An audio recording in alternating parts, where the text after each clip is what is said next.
तो यहाँ पे पॉइंट है x, y,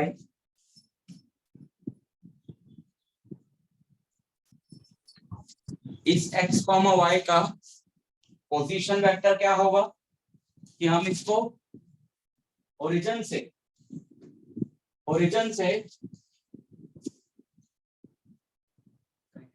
इस पे एक स्ट्रेट लाइन ड्रॉ करें, ओरिजिन से इस पे एक स्ट्रेट लाइन ड्रॉ करें, एंड दिस OP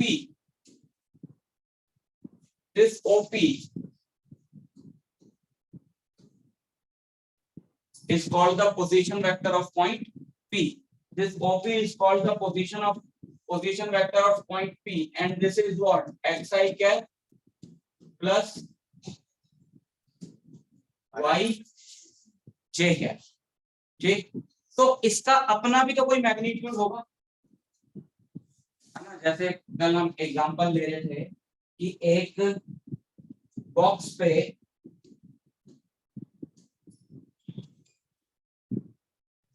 एक बॉक्स जो कि ग्राउंड पे पड़ा है, इस पे हमने बोला कि दो फोर्सेस लगाई सेम डायरेक्शन में, दोनों को वेक्टर में चेंज किया, tan i कैप और दूसरी भी tan i कैप, और दोनों को ऐड कर दिया।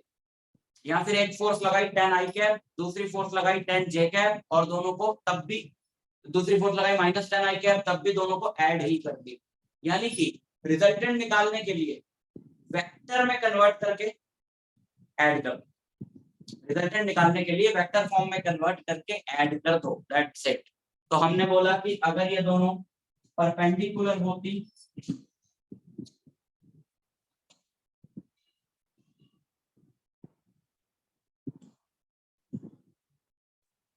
tan i cap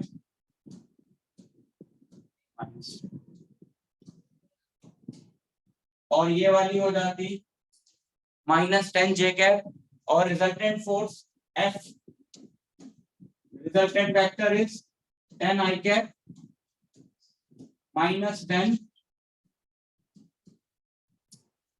j cap, और हम बोल रहे हैं कि ये हमारा फाइनल आंसर है कि जो इन दोनों का जो रिजल्टेंट है ये है tan i cap minus tan j cap, जो सुनने में अजीब लगता है, एक आम आदमी को तो अजीब लगेगा कि ये क्या मतलब हुआ। और पहले वाली दोनों अजीब नहीं लग रही सुनने, tan i कैप और tan i cap 20 i cap, जिसको सुन के पता लग रहा है दोनों जब सेम डायरेक्शन में 10 न्यूटन की फोर्सेस थी, tan i कैप और tan i कैप, दोनों को सुन के पता लग रहा है कि रिजल्टेंट है 20 i कैप। तो रिजल्टेंट को सुन के पता लग रहा है कि 20 न्यूटन की फोर्स है and it is acting along positive x axis, और दूसरे केस में tan i cap minus tan i cap, तो 0 न्यूटन की फोर्स है। यहां पर कुछ पता नहीं लग रहा, यहां पर हमको कोई बोल रहा है कि रिजल्टेंट फोर्स है tan i cap minus tan j cap, ठीक है, हम भी कह रहे हैं कोई बात नहीं, लेकिन हमें कुछ पता नहीं लग रहा कि what is the value of the resultant force. समझ रहे हो पॉइंट, वैल्यू क्या है इस फोर्स का, अपना एक मैग्नीट्यूड भी तो होगा, वो तो हमें पता ही नहीं चल रहा, एग्जैक्ट डायरेक्शन भी नहीं पता लगे।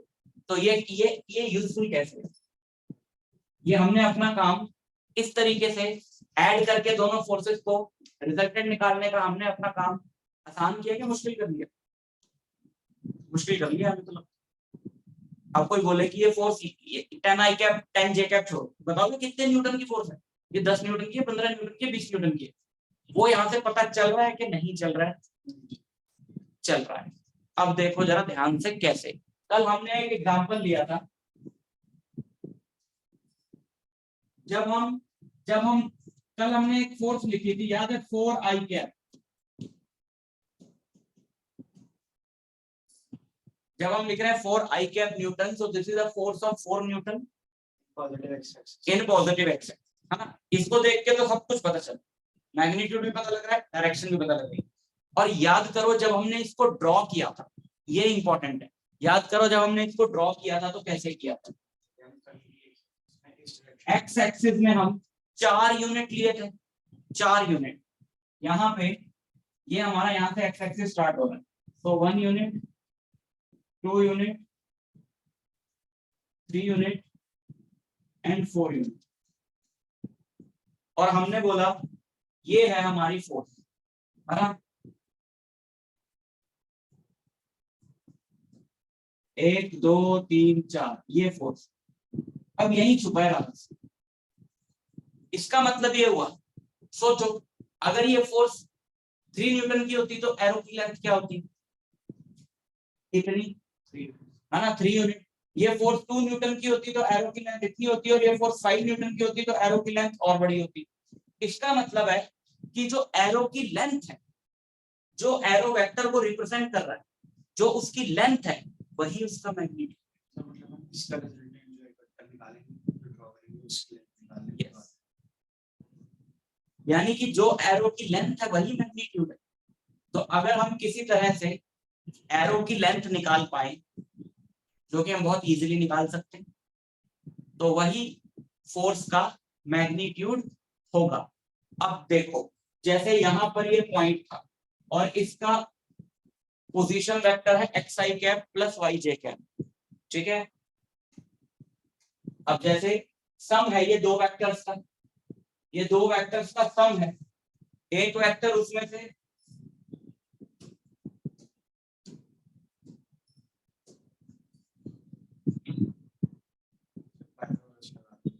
Yes,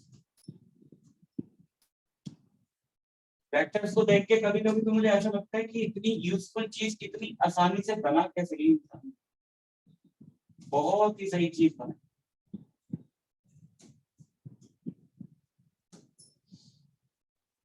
this vector is what, this vector,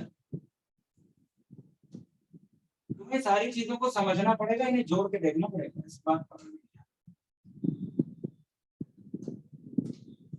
ये है ना, if this point is x comma y, then this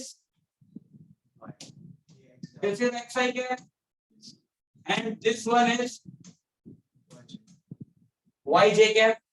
और अगर हम कह रहे हैं कि this OP vector is xi cap plus yj cap, तो हमारा कहने का मतलब है कि it is the resultant of xi cap and yj cap, it is the resultant of xi cap and yj cap, यानी कि ये है ना। तो इस एरो की जो लेंथ होगी वो इस वेक्टर का, यानी इस वेक्टर का मैग्नीट्यूड होगी। किसी को नई बात पकड़ में आए ना, लॉजिक में समझ में आए तो बताते रहना। इस एरो की जो लेंथ होगी वही वेक्टर का मैग्नीट्यूड भी होगी, और इस एरो की लेंथ निकालना दुनिया का सबसे आसान था, क्योंकि सर मतलब हम वेक्टर को मैनिपुलेट कर सकते हैं ना उसकी पोजीशन। हाँ, लेकिन यहाँ पे उसकी भी जरूरत नहीं पड़ेगी। हाँ, तुम कह रहे हो कि इसको यहाँ ले आओ, है ना, तो फिर हमको एक वैल्यू मिल जाएगी। हाँ हाँ,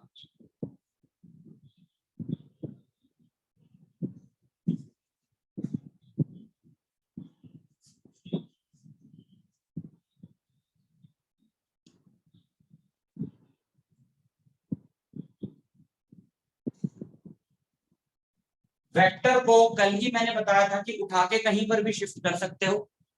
अगर तुम वेक्टर को यहाँ से उठा के यहाँ ले जाओ, यहाँ से उठा के यहाँ ले जाओ, मैग्नीट्यूड मत चेंज करो, डायरेक्शन मत चेंज करो, यानी एरो की लेंथ नहीं बदलनी चाहिए और ये टेढ़ा मेढ़ा नहीं होना चाहिए। तो ये ऐसे है ना, ये ऐसे, इसको मैं यहाँ लिख दूं, यहाँ बना दूं, यहाँ बना दूं, यहाँ बना दूं, कोई फर्क नहीं पड़ेगा, पैरेलल रहना चाहिए, पैरेलल रहना चाहिए। तो अगर मैं इसको उठा के यहाँ बना दूं तो भी कोई फर्क नहीं पड़ेगा। इसका मतलब है अगर वो yj कैप है तो ये भी yj है।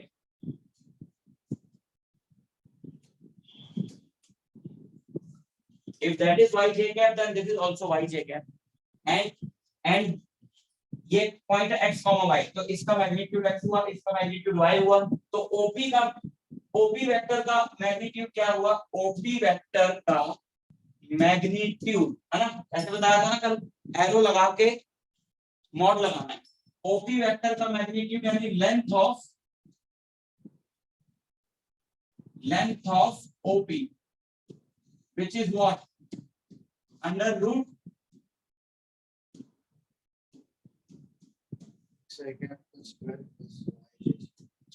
ना, we are just talking about the magnitude. यहाँ आई जे का कोई काम नहीं है, हम लोग बात कर रहे हैं मैग्नीट्यूड की। एंड मैग्नीट्यूड आएगा इनके मैग्नीट्यूड से, this is x this is y, then by Pythagoras theorem OP is under root x square plus y square. I और जे इसलिए नहीं आया जो डायरेक्शन है उसकी हम बात भी कर रहे हैं। वो अब डायरेक्शन तो इससे पता लग ही रही। तुम कह रहे थे ना कि ना ही इससे डायरेक्शन पता लग रही, डायरेक्शन तो इससे क्लियर नहीं पता लग रही क्योंकि डायरेक्शन से हमारा मतलब हमेशा कोऑर्डिनेट सिस्टम में ही होता है। डायरेक्शन से हमारा मतलब ईस्ट वेस्ट नॉर्थ साउथ की कोऑर्डिनेट सिस्टम में होता है। और वो तो हमें पता लग रहा है कि this force is acting on the point x, y starting from origin. Direction तो हमें पता लग रही है, हमें मैग्नीट्यूड की कंफ्यूजन थी, बट वो भी हमें पता लगा। फॉर एग्जांपल हमारे एग्जांपल में जो रिजल्टेंट फोर्स आई थी वो थी 10 i कैप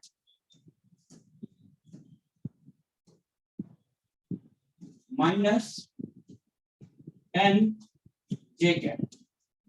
हमारे एग्जांपल में जो रिजल्टेंट फोर्स आई थी वो थी 10 i cap minus 10 j cap. और ये फोर्स तुम्हें दोनों बातें बताती है, मैग्नीट्यूड भी बताती है और डायरेक्शन भी बताती है।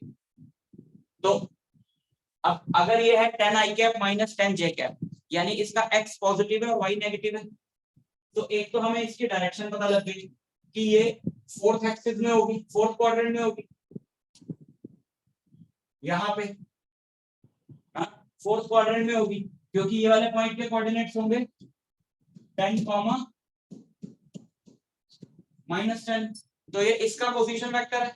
तो एक तो फोर्स की हमें डायरेक्शन पता चल गई, दूसरा हमें इसका मैग्नीट्यूड भी पता लग गया। दिस फोर्स, ये फोर्स कितने न्यूटन की होगी?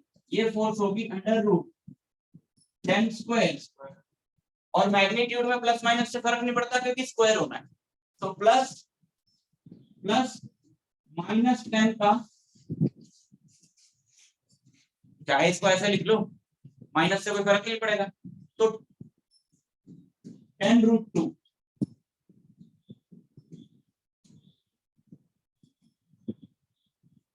यानी कि ये फोर्स 10√2 न्यूटन की है। तो मैग्नीट्यूड भी पता लग रहा है। सो दिस फॉर्म, इस फॉर्म में वेक्टर को रिप्रेजेंट करना, this is the most informative form, क्योंकि इससे मैग्नीट्यूड भी पता लग रहा है, इससे डायरेक्शन भी पता लग रही है, इससे ये भी पता लग रहा है कि ये कौन सी दो वेक्टर्स का रिजल्टेंट। देखो अब तक तुम डील करते आए हो सिर्फ मैग्नीट्यूड्स में, अब तक तुम डील करते आए हो सिर्फ स्केलर्स में, तुम ये बात करते आए हो अब तक। आईजे के तो तुमने पढ़ा नहीं, तुम जब भी वैल्यू बताते थे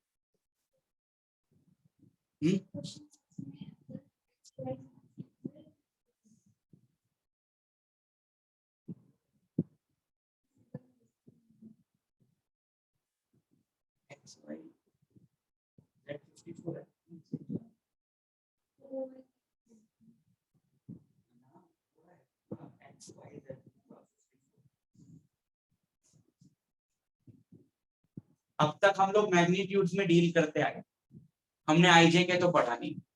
तो सोचो अगर हमें किसी ने बोला कि फोर्स है 10√2 न्यूटन, फोर्स है 10√2 न्यूटन, तो हमें सिर्फ मैग्नीट्यूड पता चलेगा और कुछ नहीं पता चलेगा। लेकिन यस, हमें पता नहीं लगेगा किधर लग रही है, हमें पता नहीं लगेगा ये अकेली फोर्स है या कोई दो से मिलके बनी है, हमें कुछ नहीं पता चलेगा। लेकिन अगर हमें दिया हुआ है कि force is 10 i cap minus 10 j cap Newton, तो हमें सब कुछ पता चल जाए।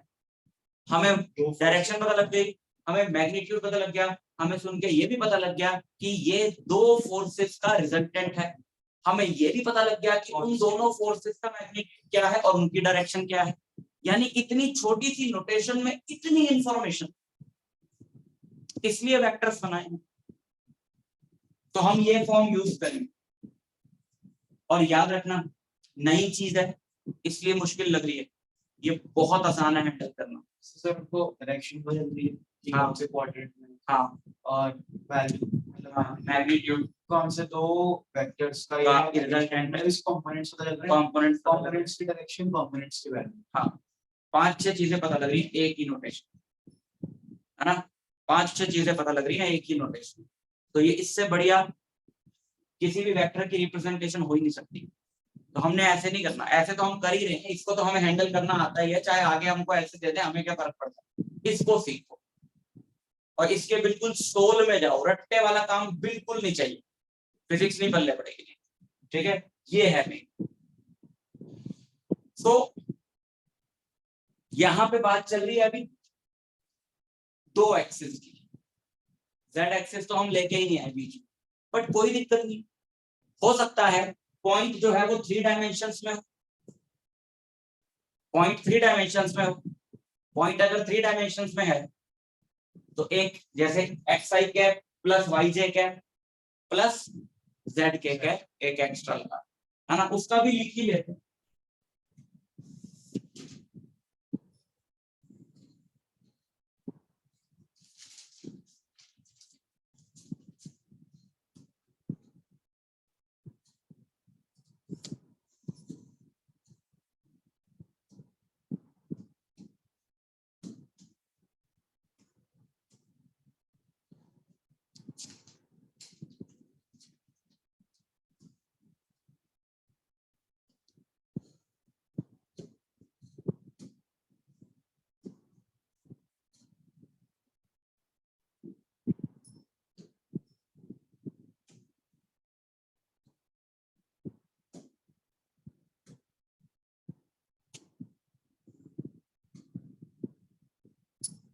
देखो जब हम ये बनाते हैं जेड एक्सिस इस तरफ, तो ये हमारा क्या मतलब है इसको दिखाने का कि ये बाहर की तरफ आ रहा है, ठीक है, ये बाहर की तरफ आ रहा है। और ये जो अब हमारी मजबूरी है कि हमारे पास एक 2 डायमेंशनल फ्लैट सरफेस है, अब उस 2 डायमेंशनल फ्लैट सरफेस के ऊपर अपन को 3 डायमेंशन चीज दिखानी है, तो तुम्हें थोड़ा सा विजुअलाइज करना पड़ेगा इसको। ये क्या है, ये ऐसे है, ऐसे, ये ऐसे बाहर की तरफ आ रहा है, ये जो पॉइंट है ना ये यहाँ पे कहीं पर है, क्योंकि इसके तीनों कोऑर्डिनेट्स हैं, जेड कोऑर्डिनेट भी है ना इसका, और जेड कोऑर्डिनेट तो बाहर की तरफ है, बाहर की तरफ। सो ये पॉइंट इतना ऊपर है, इतना इधर है और इतना आगे। अगर हमें क्यूब बना के देखना है तो उसमें कहीं पे ऊपर टॉप की साइड इधर को बीच में। हाँ, तो हम इसको ऐसे दिखा सकते हैं कि जैसे अगर मैंने यहां से एक स्ट्रेट लाइन ड्रॉ करी, है ना, तो उसकी जो इस पॉइंट की जो शैडो होगी इस प्लेन में, जैसे ऊपर यहाँ पे लाइट पड़ रही है, ऊपर यहाँ पे लाइट सोर्स है, यहाँ पे लाइट सोर्स है ऊपर, इसकी फिर शैडो पड़ेगी। तो अगर ये पॉइंट एक्स वाई प्लेन में लाइट करता तो इसकी शैडो पड़ती एक्स एक्सिस पे, बट इसकी शैडो यहाँ बीच में पड़ रही। 3D में थोड़ा इसको इमेजिन करने की कोशिश करो, ये जो 2 कंपोनेंट्स हैं इसके, 3 कंपोनेंट्स है ना इसके, जैसे अभी अभी ये जो है ये तो 2 वेक्टर्स का सम था, 2 वेक्टर्स का रिजल्टेंट था एक्स आई कैप का और वाई जे कैप का। अब ये 3 वेक्टर्स का रिजल्टेंट है एक्स आई कैप, जो कि ये रहा,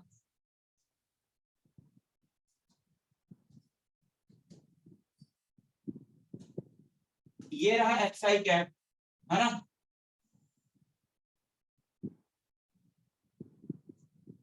ये रहा वाई जे कैप और ये रहा जेड के। ध्यान से समझना,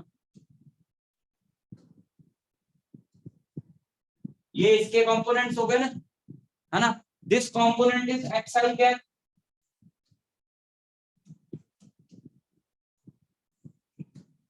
and this component is Z k cap. अभी अभी 2D में बात करते हैं, एक मिनट और 2D में बात करते हैं, इसको छोड़ो, 2D में बात करते हैं, इसको छोड़ो। तो इन दोनों का रिजल्टेंट, सिर्फ इसको छोड़ दो, ऊपर वाले प्लेन, ऊपर वाले हिस्से को छोड़ दो, हाइट को छोड़ दो, ये वाला प्लेन है ना, ये वाला, जैसे यही प्लेन है, इसको हम देख रहे हैं साइड से, है ना, तो ये हो गया इन दोनों का रिजल्टेंट, ये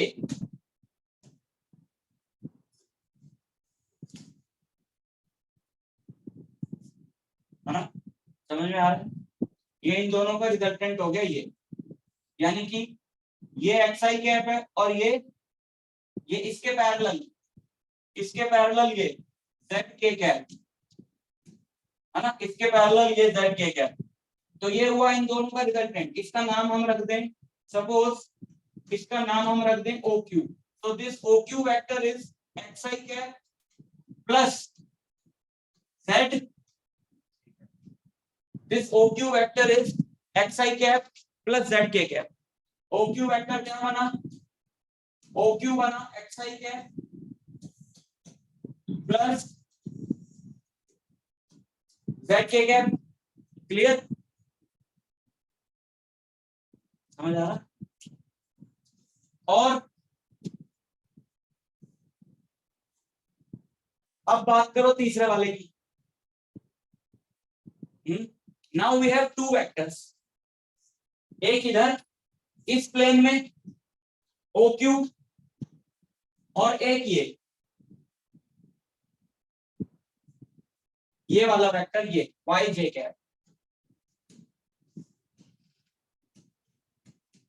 है ना। तो ये वेक्टर रहा yj कैप और ये OQ, ये वेक्टर क्या रहा xi cap plus zk cap है ना। अब इन दोनों का रिजल्टेंट कहां होगा, ये मतलब ये OP और वो होगा इन दोनों का sum. This OP vector is the sum of yj cap plus OQ vector. This OP vector is the sum of yj cap plus OQ vector and OQ क्या है, OQ है xi cap plus zk cap, तीनों को सम किया तो xi cap plus yj cap plus zk cap, this is OP vector। नहीं समझ, जिसको नहीं समझ में आया वो अभी रुक जाए थोड़ी देर, अभी ट्रायंगल लॉ पढ़ेंगे तो और समझ में आएगी बात, वो सिर्फ 2D पे फोकस करें। सो समराइज करें चीजों को,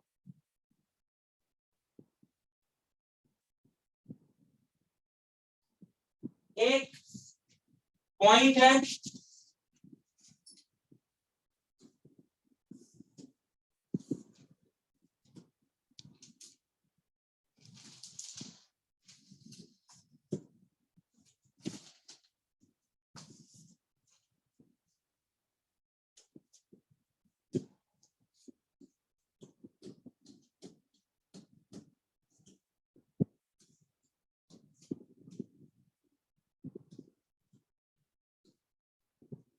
ये, और इस पॉइंट का position vector OP xi cap plus yj cap plus zk cap, that is OP is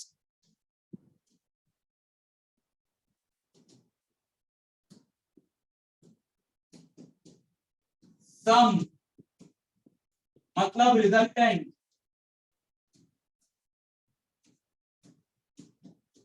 of OP is the sum or in vector terms resultant of three vectors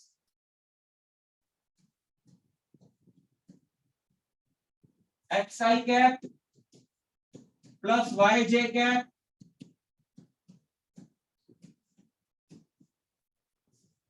plus zk cap and magnitude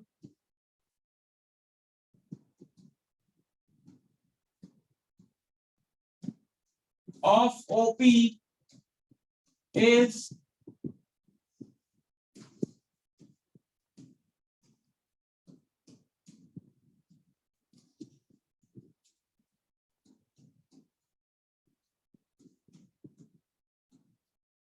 under root x square plus Y square plus Z square, ठीक है। And ये नई चीज है, ये सब हमने अभी डिस्कस किया तो हमने इसको जस्ट समराइज कर लिया। अब नई चीज क्या है, unit vector in the direction of OP, unit vector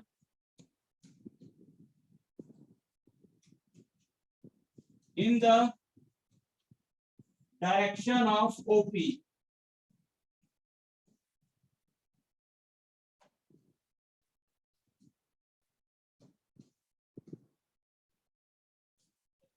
अब देखो 3 यूनिट वेक्टर तो प्री डिफाइंड है, x i cap, y j cap और z k cap. X y z तो छोड़ो, आई कैप, जे कैप और k cap, 3 unit vectors are predefined. I cap मतलब x axis का unit vector, j cap मतलब y axis का unit vector, के cap मतलब जेड एक्सिस का unit vector. But unit vector तो किसी भी डायरेक्शन में हो सकता है। ये जो है ये भी तो एक डायरेक्शन है, इधर भी तो एक यूनिट वेक्टर होगा छोटा सा, ये है ना, इस डायरेक्शन में भी तो एक यूनिट वेक्टर होगा छोटा सा, किसी के ऊपर बना देते हैं।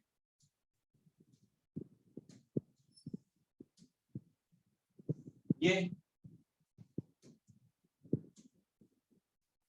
तो यहां पे हम क्या सीख रहे हैं, यहां पे हम क्या सीखने वाले हैं कि किसी भी डायरेक्शन में यूनिट वेक्टर कैसे निकाला जाता है, किसी भी डायरेक्शन में यूनिट वेक्टर कैसे निकाला जाता है। सोचो तुम्हारे पास एक फोर्स है 5 आई कैप न्यूटन, तुम्हारे पास एक फोर्स है 5 आई कैप न्यूटन, ये किस तरफ है, एक्स पॉजिटिव एक्स एक्सिस में, और इसका मैग्नीट्यूड क्या है 5। तो ये जिस डायरेक्शन में है उस डायरेक्शन में कौन सा यूनिट वेक्टर होता है आई कैप। वो कैसे आएगा, इसको किससे डिवाइड करके, बाय 5, और 5 इसका क्या है मैग्नीट्यूड। यानी किसी भी वेक्टर को उसके मैग्नीट्यूड से डिवाइड कर दें तो उसी डायरेक्शन का यूनिट वेक्टर आ जाता है। लॉजिक समझ में आया।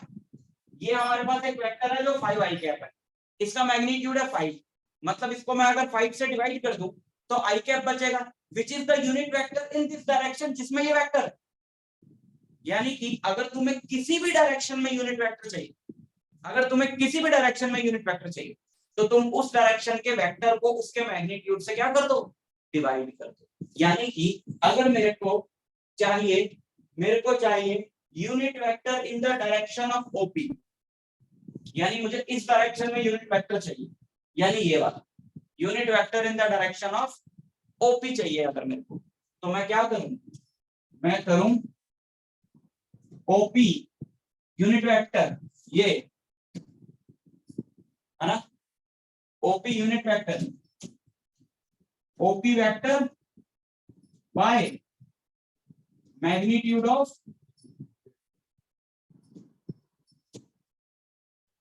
OP vector by magnitude of OP vector. यानी कि क्या, ओपी वेक्टर क्या है, ओपी वेक्टर है x i cap plus Y j cap plus Z k cap divided by magnitude of OP vector which is under root x square plus y square plus z। बहुत important form. And we can prove that this is a unit vector, क्योंकि इसका magnitude आएगा 1।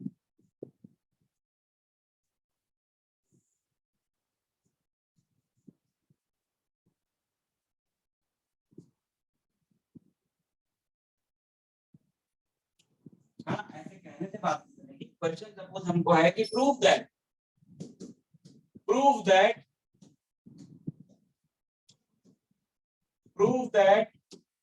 OP is unit vector।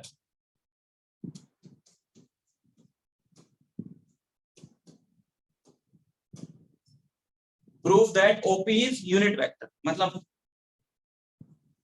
हम कैसे मान लें कि ये यूनिट वेक्टर है, इसका मैग्नीट्यूड 1 है, मतलब हमने 5 आई कैप वाले एग्जांपल से निकाल लिया कि 5 से डिवाइड कर दोगे तो आई कैप आ जाएगा। हो सकता है वो 2D में ना लगता उसको, है ना, हो सकता है 1D में ही चलता हो काम, 2D में ना चलता हो, कोई बात नहीं। हम प्रूफ करते हैं कि ये यूनिट वेक्टर, इसका मैग्नीट्यूड क्या आएगा 1, क्योंकि यूनिट वेक्टर मतलब जिसका मैग्नीट्यूड 1 आएगा। देखो इसका मैग्नीट्यूड निकालने के लिए हम ये फॉर्मूला लगाएंगे, मैग्नीट्यूड कैसे आता है ये, यानी इसका खुद का एक्स वाई जेड क्या है, पहले तो वो निकालो, ये वेक्टर है क्या।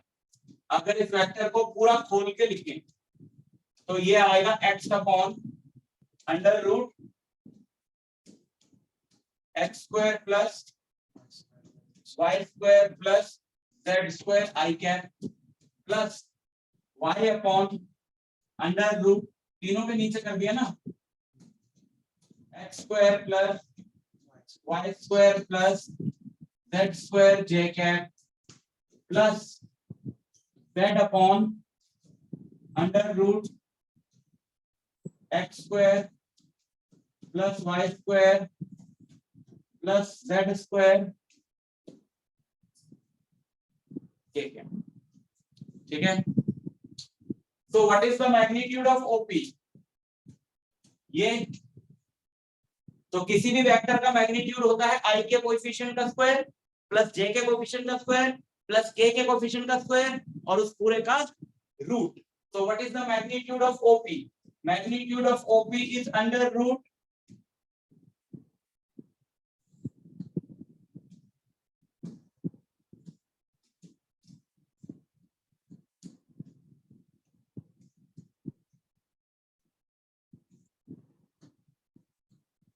a plus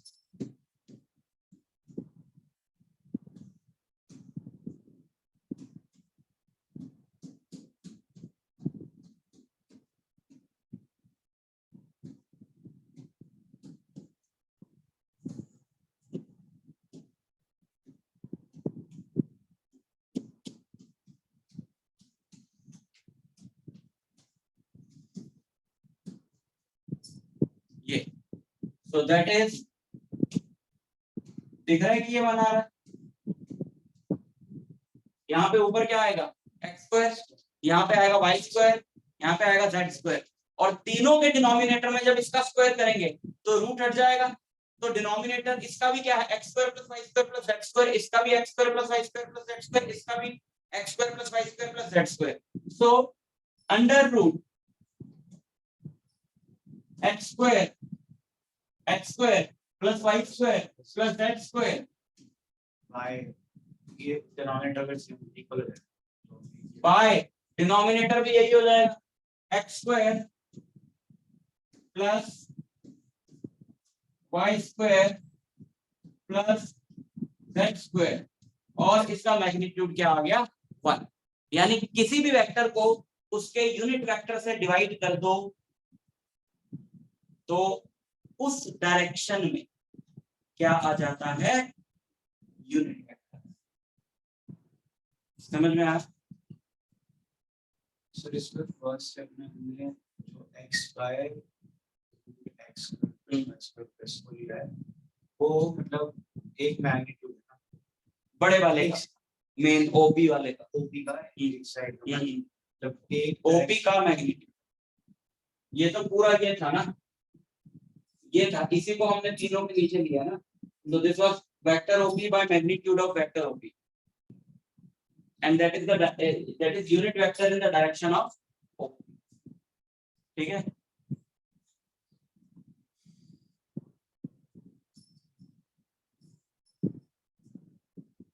मतलब वो मेन ओपी का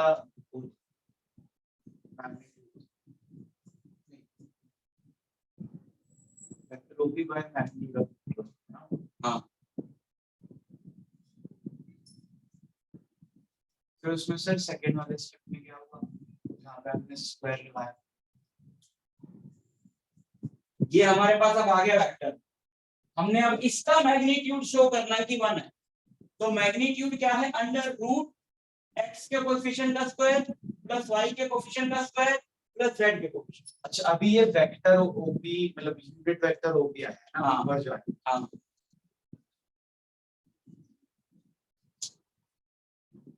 किसी को कोई कंफ्यूजन है यहाँ तक तो पूछ लो।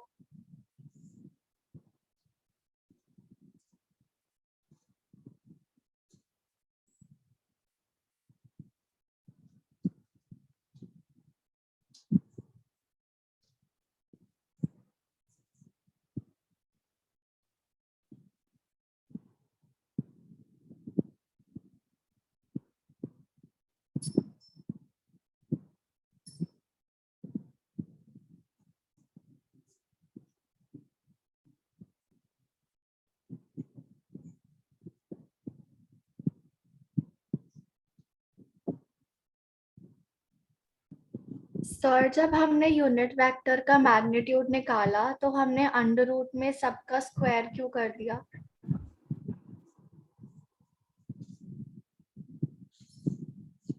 ये समझ में आया कि ये स्टेप देखो, किसी भी वेक्टर का मैग्नीट्यूड क्या होगा, अंडर रूट। ये पता चल गया तुमको? Yes sir. तो किसी भी वेक्टर का मैग्नीट्यूड निकालना हो तो हमें उसके आई के जो कोएफिशिएंट है उसका स्क्वायर करना है, जे के कोएफिशिएंट का स्क्वायर करना है, के कोएफिशिएंट का स्क्वायर करना है और पूरे पे रूट लगाना है। Now the unit vector is this is the unit vector. अब इसका खुद का x क्या है, ये पूरा, इसका खुद का y क्या है, ये पूरा, और इसका z क्या है, ये पूरा। तो जब इसका मैग्नीट्यूड निकलेगा तो हम करेंगे under root this square plus this square plus this square. Okay sir, understood.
देखो, compute the magnitude of the following vectors.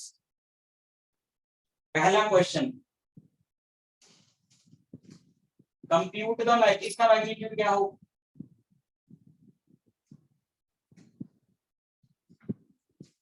इसका मैग्नीट्यूड होगा अंडर रूट आई के कोएफिशिएंट का स्क्वायर प्लस जे के कोएफिशिएंट का स्क्वायर प्लस के कोएफिशिएंट का square. तो 1/√3 का स्क्वायर प्लस 1/√3 का स्क्वायर प्लस 1/√3 का स्क्वायर। सो ऐसे मैग्नीट्यूड निकालते हैं। मैग्नीट्यूड का मतलब है उस वेक्टर की वैल्यू क्या है। ठीक है, कि जैसे अगर ये फोर्स है, अगर ये फोर्स है तो ये कितने न्यूटन की फोर्स।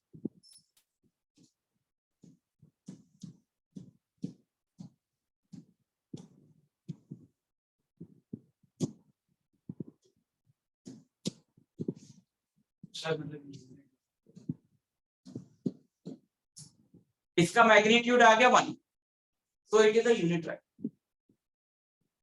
इसका तो देख के पता लगा, √3 under root 1 square plus 1 square plus 1 square that is √3।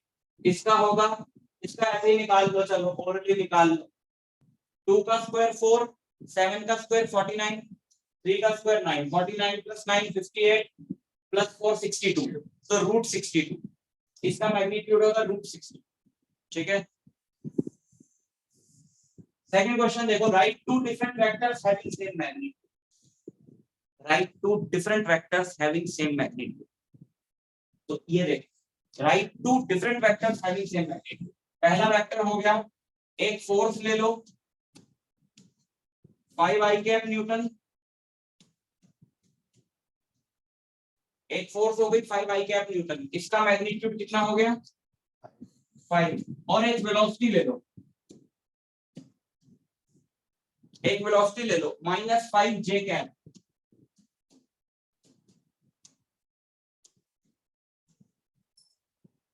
तो these two are entirely different vectors, एक फोर्स है एक वेलोसिटी, डायरेक्शन भी बिल्कुल डिफरेंट है, एक x में है एक y में है, लेकिन मैग्नीट्यूड दोनों के सेम। इसका मैग्नीट्यूड भी 5 है, इसका magnitude. Write two different vectors having same direction. Write two different vectors having same direction. ये 5 i कैप है, 6 i कैप कर दो दूसरा, है ना, दूसरा 6 i कैप कर दो, दोनों की डायरेक्शन तो एक्स एक्सिस, एक 5 i कैप हो गया, एक 6 i कैप हो गया।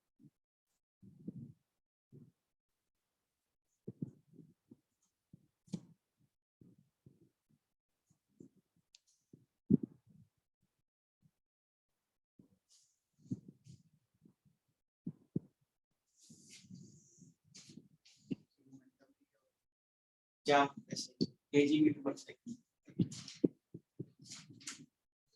फोर्थ क्वेश्चन देखो, फोर्थ क्वेश्चन देखो, find the values of x and y so that these two vectors are equal. दो वेक्टर्स इक्वल तभी होते हैं जब उनका x का i का कोएफिशिएंट भी इक्वल होता है और j का भी इक्वल, यानी कि x should be 2 and y should be 3, x should be 2 and y should be 3। क्या इक्वल ना, इक्वल वेक्टर्स वो होते हैं which have both magnitude and direction, तो दोनों की मैग्नीट्यूड भी इक्वल और डायरेक्शन भी इक्वल, तो वो तो तभी पॉसिबल नहीं कि वो ये भी वही एरो हो दूसरा भी वही एरो हो। मैं ये कह रहा हूँ कि जैसे अगर ये प्रूफ बोल रहे हैं ना, find the value, find the value, तो फिर जब हम वेट करेंगे, हाँ एक अगला question, find the scalar and vector components of the vector with initial points and internal points. ठीक है, इसको सुनो, बहुत important, triangle law of vector addition.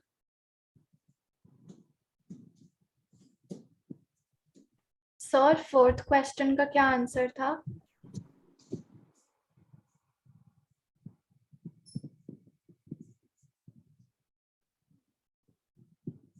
Fourth question का आंसर ये था कि दोनों को बोला है कि इक्वल होने चाहिए।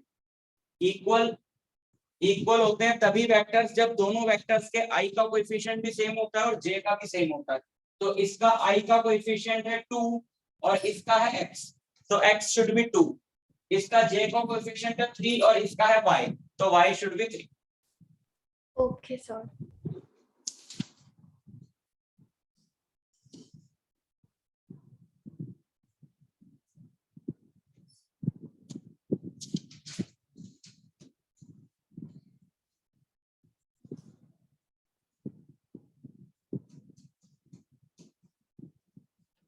Triangle law of vector addition, कल मैंने तुमको बताया था कि रिजल्टेंट निकालने के किसी भी लॉ को क्या बोलते हैं, लॉ ऑफ वेक्टर एडिशन, है ना, because this is not scalar addition, ये मैग्नीट्यूड का एडिशन नहीं है, ये वेक्टर्स का एडिशन है अलोंग विद डायरेक्शन। और मुझे स्टूडेंट्स को समझाने के लिए बार बार ये बोलना पड़ता है वेक्टर फॉर्म, समझ रहे हो, मैं बार बार वर्ड यूज करता हूँ कि फोर्स की वेक्टर फॉर्म, ये सिर्फ समझाने के लिए बोलता हूँ, ये टर्म गलत है। अगर मैं कह रहा हूं वेक्टर तो हमारा मतलब हमेशा i j k ही होता है, तो वेक्टर फॉर्म बोलना तो गलत है लेकिन बोलना पड़ता है। हम सिर्फ कहेंगे वेक्टर, तो वेक्टर का मतलब है कि बात हो रही है i j k में, मैग्नीट्यूड की बात नहीं हो रही। अगर हम सिर्फ बोलते हैं फोर्स वेक्टर तो i j k यूज, हाँ, अगर हम लोग कह रहे हैं कि फोर्स वेक्टर तो इसका मतलब है i j k वाला फॉर्म, अगर हम कह रहे हैं फोर्स तो इसका मतलब है कि मैग्नीट्यूड, जो फाइनल मैग्नीट्यूड मिल जाएगा वो रूट 1। हाँ, और अगर ये बोलता है कि triangle law of vector addition तो इसका मतलब है ये मैग्नीट्यूड की बात नहीं कर रहा, क्योंकि इसने वेक्टर वर्ड यूज किया है, ये i j k की बात कर रहा है। और i j k की फॉर्म में, सिर्फ फॉर्म बोला हूं, i j k की फॉर्म में अगर वेक्टर्स हो तो उनका रिजल्टेंट ऐड करके ही आता है, और IJK की फॉर्म में वेक्टर हो, ये बोलना ही गलत है। पॉइंट समझ रहे हो ना? अगर हम वेक्टर ले रहे हैं, अगर हम कह ही रहे हैं वेक्टर है तो वो IJK की फॉर्म में ही होगा। ये एक ही बात दो बार बोलने जैसा हो गया, पर बोलना पड़ता, नहीं तो समझ में नहीं आती बात। मतलब हम ये कह सकते हैं ना कि सही वो यही होगा ना कि वेक्टर को जब हम ऐड करते हैं तो वो ऐड ही हो, मतलब Yes. उसको हम ऐड करने सब्ट्रैक्ट भी करते हैं, रिजल्टेंट निकालने का ऐड ही होता हाँ, वेक्टर्स जो है वो ऐड ही होते हैं। लेकिन अब इतना सुन के बच्चे क्या करते हैं, मैग्नीट्यूड भी ऐड करने लग जाते हैं। वेक्टर्स जब बोला है तो मतलब IJK की बात, मैग्नीट्यूड की बात हो ही नहीं है। इसलिए ये बिल्कुल क्लियर स्टेटमेंट है, जबकि स्टूडेंट्स को कंफ्यूज करती है ये heading triangle law of vector addition. ये बिल्कुल सही बात लिखी है, यहाँ कोई गलती नहीं। वो बोलते हैं सर रिजल्टेंट निकालने का रूल है, एडिशन लिख दी। वेक्टर एडिशन है बेटा, वेक्टर एडिशन। वेक्टर एडिशन मतलब वेक्टर्स का एडिशन, IJK की फॉर्म में एडिशन। ये एक रूल है जो ये बताता है, चलो ये तो हमें पता लग गया कि वेक्टर्स का रिजल्टेंट उन्हें ऐड करके आ जाता है, but not in magnitude, in vector form. Clear हो रहा है सबको? दो वेक्टर्स का रिजल्टेंट तो उन्हें ऐड करके आ जाता है। सवाल है कि डायरेक्शन कैसे। सो this is the rule mainly for direction. क्या कहता है rule? If two vectors are taken as two sides of a triangle in same order,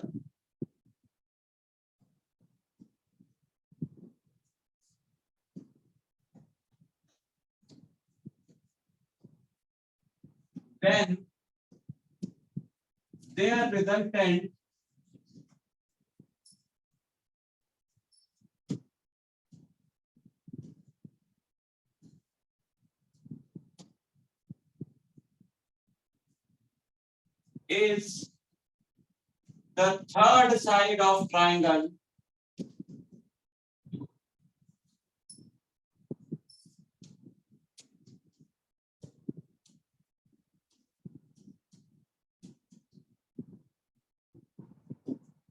taken in opposite order.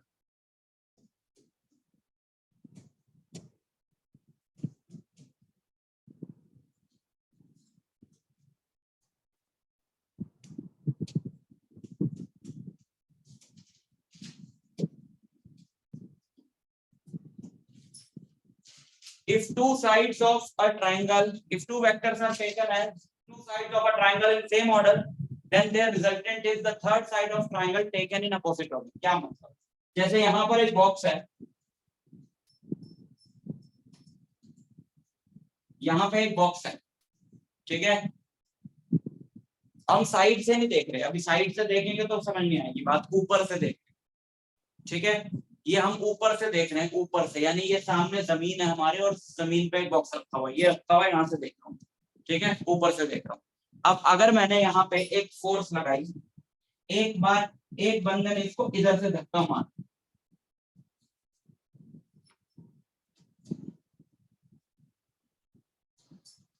एक बंदे ने इसको इधर से धक्का मारा,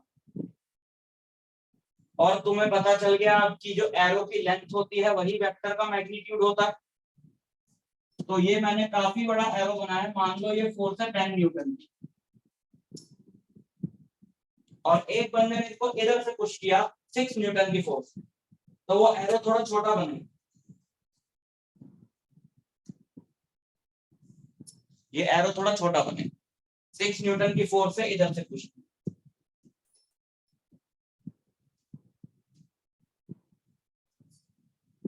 तो सवाल है कि ये बॉक्स जाएगा नहीं।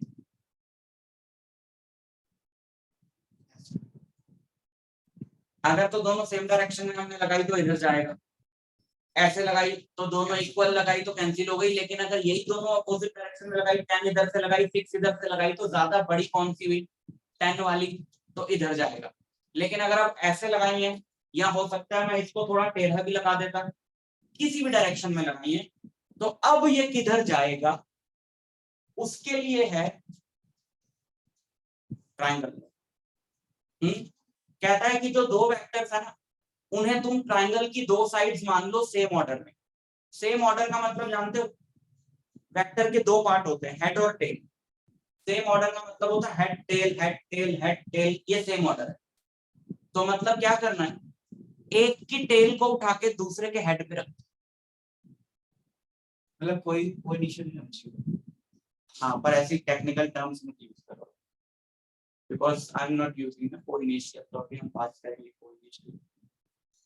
किसी भी एक की टेल को उठा के दूसरे के हेड पे रख दो, और तुम्हें पता है वेक्टर्स को पैरेलली शिफ्ट करने से कोई फर्क नहीं पड़ता। तो हम क्या करें, या तो इसकी टेल को उठा के इसके हेड पे रख दो, या इसकी टेल को उठा के इसके हेड पे रख दो। इसकी टेल को उठा के सेम ऐसा हमने ले लिया, और इसकी टेल को उठा के मैंने इसके हेड पे रख दिया, ये ठीक।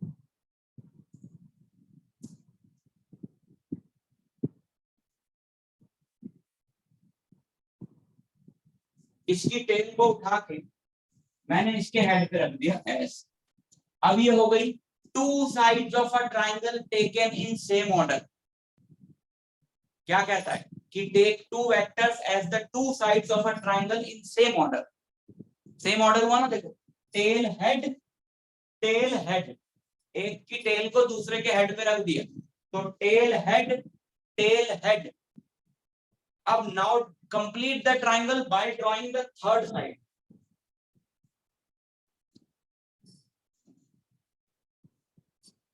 But take this side in opposite order, not in this order. Tail head tail head tail head ना ना, अक्सर जो 6 न्यूटन वाला वेक्टर है उसमें ये टेल हेड हेड टेल, तो ये होगा इन दोनों का रिजल्ट। ठीक है, अब तुम इसको बॉक्स पे बना दो ताकि तुम्हें समझ में आए कि ये बॉक्स किधर जाएगा।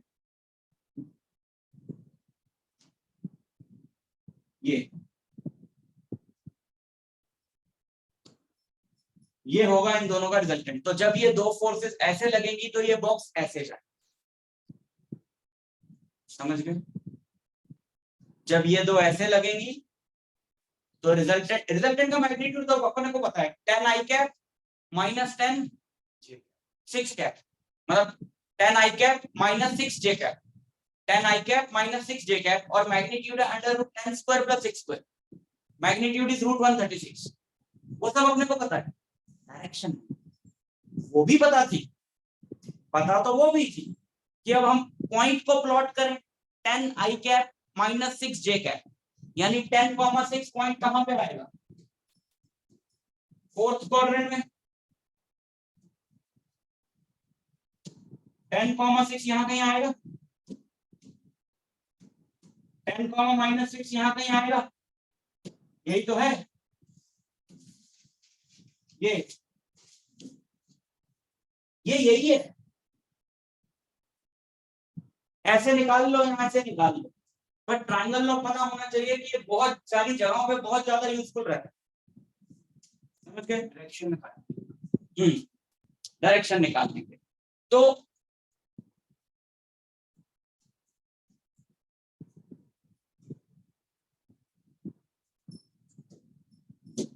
तो अगर ये रहा एक वेक्टर ए,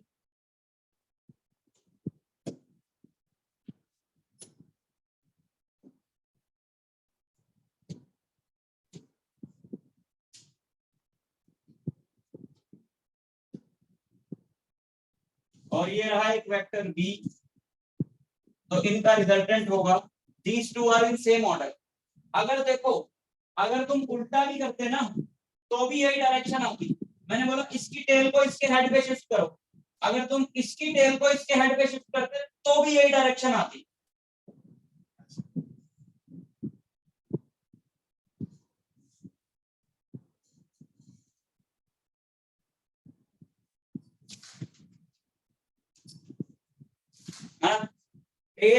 टेल हेड तीसरा बनाओ,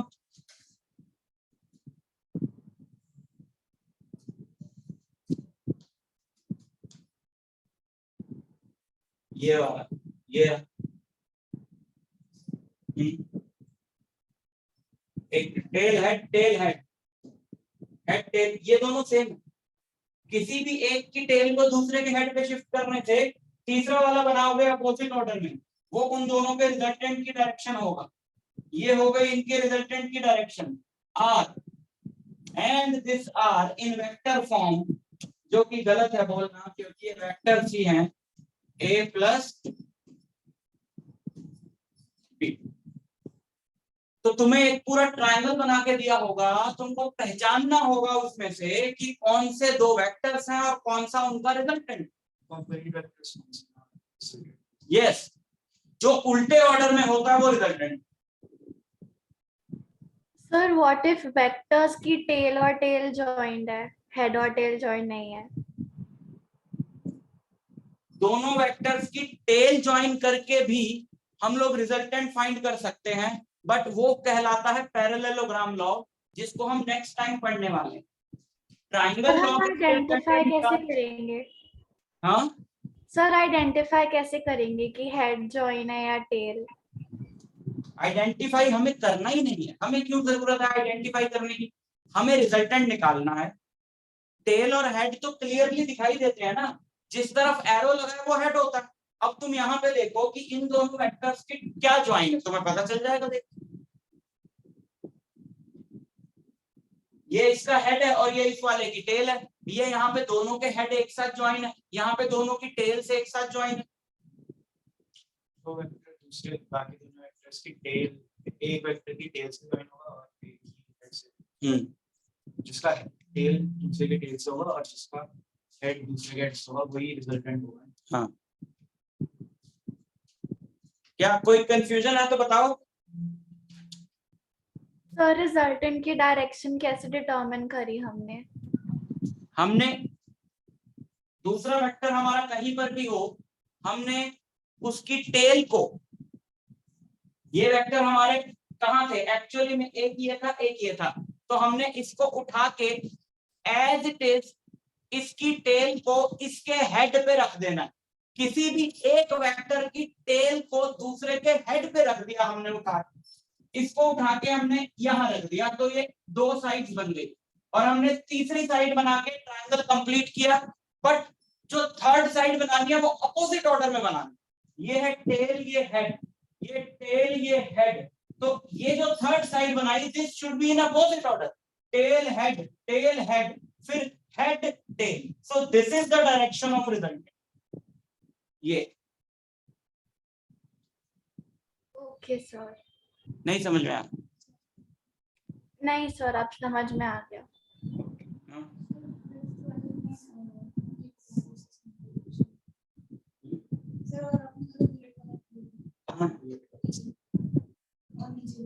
सेवंथ क्वेश्चन का थर्ड पार्ट।